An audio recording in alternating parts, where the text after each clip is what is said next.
Hi guys, আজকে এই ভিডিওটা থ্রু থেকে আমি তোমাদের সবার কাছ থেকে একটা সাজেশন চাইছি। আমার সাথে একটা খুব বড় স্ক্যাম হয়ে গেছে। এবার তোমরাই বলো আমি কি করব। আমি তোমাদের পুরো ঘটনাটা বলছি। বিগত 4 বছর ধরে আমি একটি মহিলার কাছে আমার স্কিন অ্যান্ড হেয়ারের জন্য ট্রিটমেন্ট করাই। ট্রিটমেন্ট মানে তার কাছ থেকে আমি প্রোডাক্ট নিই। এবার ব্যাপারটা হচ্ছে শুধু আমি নই, আমার মা ভাই ওনার কাছেই দেখায়। আর আমরা সবাই বেনিফিট পেয়েছি, আমরা লাভ অবশ্যই তার কাছ থেকে পেয়েছি, তার প্রোডাক্ট অত্যন্ত ভালো। এবার একটা কথা বলি, তার 4-5টা নাম্বার, মানে আমি একটা নাম্বারে মেসেজ করি, একটা নাম্বার থেকে রিপ্লাই আসে, একটা নাম্বারে আমি তাকে পেমেন্ট করি, তো অন্য নাম্বার থেকে কনফার্মেশন আসে। আর এই যে পেমেন্ট, কনফার্মেশন, রিপ্লাই, এই প্রত্যেকটা জিনিসের মধ্যে ম্যাক্স টু ম্যাক্স 12 ঘন্টা 24 ঘন্টার একটা পার্থক্য থাকে। এবার আমার এই কিছু নিয়ে কোনো সমস্যা ছিল না, তার কারণ হচ্ছে আমি প্রোডাক্ট পাচ্ছি, আমি বেনিফিট পাচ্ছি, তো আমি কোনো কথা বলতে পারি না। এবার লাস্ট 2 সপ্তাহ আগে আমি তার কাছে বুকিং করেছি আমার মা আর আমার ভাইয়ের জন্য।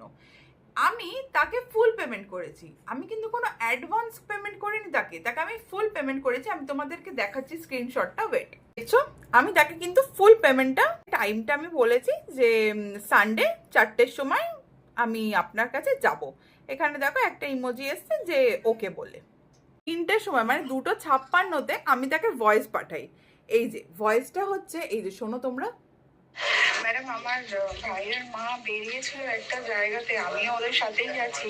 এবার এত বৃষ্টি পড়ছে, আমরা ফেঁসে গেছি। আমরা যদি 7টার দিকে যাই তাহলে কি হবে, একটু জানাবেন প্লিজ।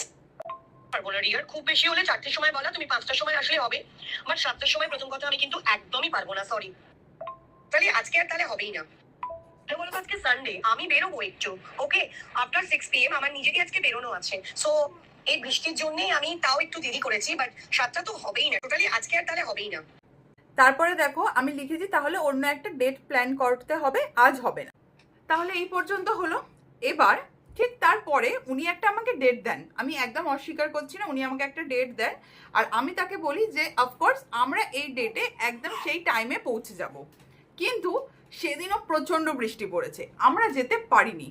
সেটাও আমার ভাই তাকে প্রায় 1 থেকে 2 ঘন্টা আগে ফোন করে জানিয়েছে যে ম্যাম আমরা যেতে পারছি না, যেহেতু আমার দিদি ব্যস্ত আছে, বিকজ আমি একদম নিউ বর্নকে নিয়ে থাকি, তো আমার পক্ষে সবসময় ফোন অ্যাক্সেস করাটা সম্ভব হয়ে ওঠে না। তো আমি ভাইকে বলেছিলাম, ভাই ফোন করে দিয়েছিল ওনাকে।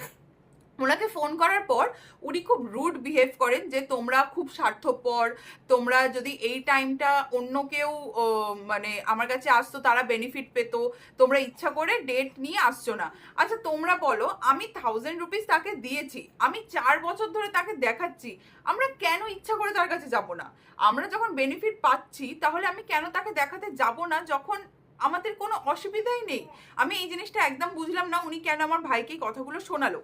আমার ভাই কোনো কথা বলেনি, সরি বলে ফোনটা রেখে দিয়ে আমাকে ফোন করে বললো দিদি উনি খুব রুডভাবে কথা বলছেন, তুই একটু কথা বলে নিস। আমি কিচ্ছু বলিনি, কারণ আমার পক্ষে সম্ভব ছিল না তখন এই ব্যাপারটা ট্যাগেল করার।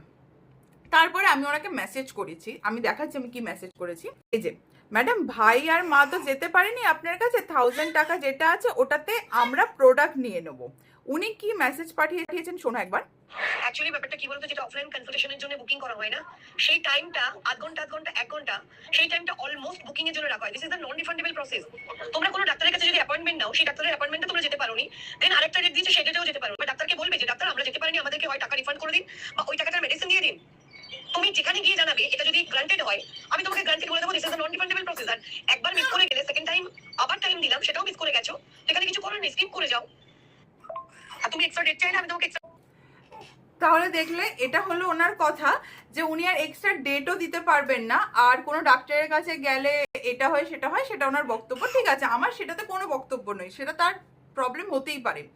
এবার আমার কথা হচ্ছে যে আমি তো তার কাছে রিফান্ড চাইনি, উনি কেন রিফান্ডের কথা বললো আমি জানি না। আমি বলেছি আপনি আপনার প্রোডাক্ট আমাকে দিয়ে দিন। আমি বুঝতে পারছি না, উনি না আমাকে প্রোডাক্ট দিল, না অন্য কোনো ডেট দিল। আমি কন্টিনিউয়াসলি ওনাকে মেসেজ করেছি, ফোন করেছি, উনি লাস্টে আমাকে ব্লক করে দিয়েছেন। কিন্তু না আমাকে কোনো মানে প্রোডাক্ট দিয়েছেন, না কোনো টাকা ফেরত দিয়েছেন। ইভেন আমি একটা কথা বলি, উনি কিন্তু অনলাইনও করান। ইভেন আমি ওনাকে বলেছিলাম যে তাহলে আপনি অনলাইন আপনাদেরকে সাজেস্ট করুন বা অনলাইন আপনি কনসাল্ট করুন, উনি কিন্তু সেটাতেও না করে দিয়েছিল, যে না আমি করতে পারবো না, তোমরা অফলাইনের জন্য বুকিং করেছো তাই অফলাইনের জন্যই এটা থাকবে।